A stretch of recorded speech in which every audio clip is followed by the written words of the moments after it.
KineMaster open ചെയ്യാം. ഒരു പുതിയ പ്രോജക്റ്റിനായി ക്രിയേറ്റ് ന്യൂ കൊടുക്കുക.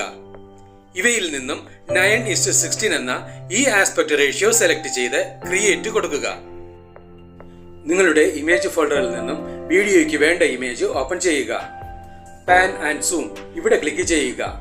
സ്ക്രീനിൽ നിന്നും ഈ ഇമേജ് നിങ്ങൾക്ക് വേണ്ട രീതിയിൽ സൈസ് അഡ്ജസ്റ്റ് ചെയ്ത് വെക്കുക. സൈസ് അഡ്ജസ്റ്റഡ് ആയെങ്കിൽ ഈ ഈക്വൽ ടു സിംബലിൽ ക്ലിക്ക് ചെയ്യുക. ഓപ്ഷൻ ബാറിൽ നിന്നും അഡ്ജസ്റ്റ്മെന്റിൽ ക്ലിക്ക് ചെയ്യുക.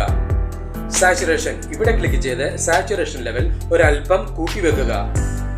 വൈബ്രൻസ് ഇവിടെ ക്ലിക്ക് ചെയ്ത് വൈബ്രൻസ് ലെവൽ മാക്സിമം കുറച്ചു വെക്കുക. നിങ്ങൾക്ക് ലഭ്യമായിട്ടുള്ള green and blue combined screen template open ചെയ്യുക. ഇതിനായി ഡിസ്ക്രിപ്ഷൻ ബോക്സ് കാണുക. ഓപ്ഷൻ ബാറിൽ നിന്നും സ്പ്ലിറ്റ് സ്ക്രീൻ സെലക്ട് ചെയ്യുക. റെക്ടാങ്കിൾ കൊടുക്കുക. ഓപ്ഷൻ ബാറിൽ നിന്നും ക്രോമ കീ സെലക്ട് ചെയ്യുക. ഇവിടെ ക്ലിക്ക് ചെയ്ത് ക്രോമ ഫങ്ഷൻസ് എനേബിൾ ചെയ്യുക. കീ കളർ ഇവിടെ സെലക്ട് ആയി കിടക്കുന്നത് ബ്ലൂ കളർ തന്നെയാണ് എന്നതുകൊണ്ട് ടെംപ്ലേറ്റിൽ നിന്നുള്ള ബ്ലൂ കളർ നമുക്ക് വേണ്ട വിധം പൂർണ്ണമായും ഇല്ലാതെയായിട്ടുണ്ട്. ഈ ഇമേജ് ലെയറിന്റെ ഡ്യൂറേഷനും ടെംപ്ലേറ്റ് ലെയറിന്റെ ഡ്യൂറേഷന് സമമായി വെക്കുക.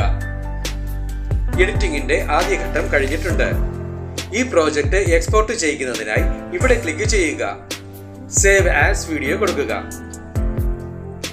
എക്സ്പോർട്ടിംഗ് കഴിഞ്ഞിട്ടുണ്ട്. ഈ വിൻഡോ ക്ലോസ് ചെയ്ത് പ്രോജക്റ്റിലേക്ക് തിരികെ എത്താം.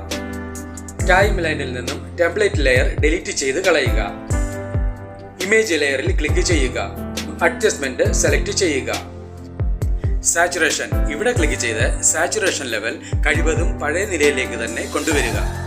വൈബ്രൻസ് ഇവിടെ ക്ലിക്ക് ചെയ്ത് വൈബ്രൻസ് ലെവലും കഴിവതും പഴയ ലെവലിലേക്ക് തന്നെ കൊണ്ടുവരിക. കൈൻമാസ്റ്റർ എക്സ്പോർട്ട് ഫോൾഡറിൽ നിന്നും ഇപ്പോൾ നാം എക്സ്പോർട്ട് ചെയ്ത ഫയൽ ഓപ്പൺ ചെയ്യുക. ഓപ്ഷൻ ബാറിൽ നിന്നും സ്പ്ലിറ്റ് സ്ക്രീൻ സെലക്ട് ചെയ്യുക. റെക്ടാങ്കിൾ കൊടുക്കുക. ഓപ്ഷൻ ബാറിൽ നിന്നും ക്രോമ കീ സെലക്ട് ചെയ്യുക. ഇവിടെ ക്ലിക്ക് ചെയ്ത് ക്രോമ ഫങ്ഷൻസ് എനേബിൾ ചെയ്യുക. കീ കളർ ഇവിടെ ഗ്രീൻ കളർ തന്നെയാണ് സെലക്ട് ആയി കിടക്കുന്നത്. അതുകൊണ്ട് തന്നെ ടെംപ്ലേറ്റിൽ നിന്നുമുള്ള ഗ്രീൻ കളർ നമുക്ക് വേണ്ട വിധം ഇല്ലാതെയായിട്ടുണ്ട്. ആവശ്യമെങ്കിൽ ഈ രണ്ട് കീകളിലെയും പെർസെന്റേജസിൽ വേണ്ട മാറ്റങ്ങൾ വരുത്തി ടെംപ്ലേറ്റിൽ നിന്നുള്ള ഗ്രീൻ കളർ പൂർണ്ണമായും ഇല്ലാതെയാക്കേണ്ടതാണ്. നിങ്ങൾക്ക് ലഭ്യമായിട്ടുള്ള പാർട്ടിക്കിൾ വീഡിയോ ടെംപ്ലേറ്റ് ഓപ്പൺ ചെയ്യുക. ഇതിനായി ഡിസ്ക്രിപ്ഷൻ ബോക്സ് കാണുക.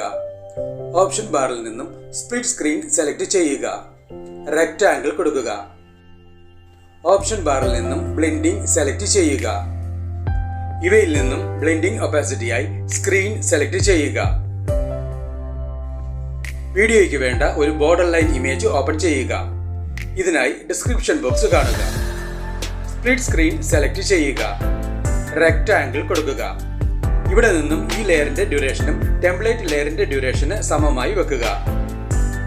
ഈ ഓഡിയോ ഓപ്ഷനിൽ ക്ലിക്ക് ചെയ്ത് വീഡിയോയ്ക്ക് വേണ്ട ഒരു ബാക്ക്ഗ്രൗണ്ട് മ്യൂസിക് സെലക്ട് ചെയ്യുക. ഇവിടെ നമുക്ക് ഈ മ്യൂസിക് സെലക്ട് ചെയ്യാം. ഈ പ്ലസ് സിംബലിൽ ക്ലിക്ക് ചെയ്ത് സെലക്ട് ചെയ്ത മ്യൂസിക് ടൈം ലൈനിലേക്ക് ആഡ് ചെയ്യുക. ടൈം ലൈനിലുള്ള എല്ലാ ലെയറുകളുടെയും ഡ്യൂറേഷൻ ഒരുപോലെ തന്നെ ആയിരിക്കുവാൻ പ്രത്യേകം ശ്രദ്ധിക്കുക. ടൈം ലൈനിനുള്ളിലെത്തി വീഡിയോ പ്ലേ ചെയ്ത് നോക്കി ആവശ്യമെങ്കിൽ വേണ്ട മാറ്റങ്ങൾ വരുത്തുക. ഈ വീഡിയോ നിങ്ങൾക്ക് ഇഷ്ടപ്പെട്ടുവെങ്കിൽ ലൈക്ക് ചെയ്യുക, ഷെയർ ചെയ്യുക, കമന്റ് ചെയ്യുക. ഒപ്പം കൂടുതൽ വീഡിയോകൾക്കായി സബ്സ്ക്രൈബ് ചെയ്യുവാനും മറക്കരുതേ എന്ന് പ്രത്യേകം ഓർമ്മിപ്പിക്കുന്നു.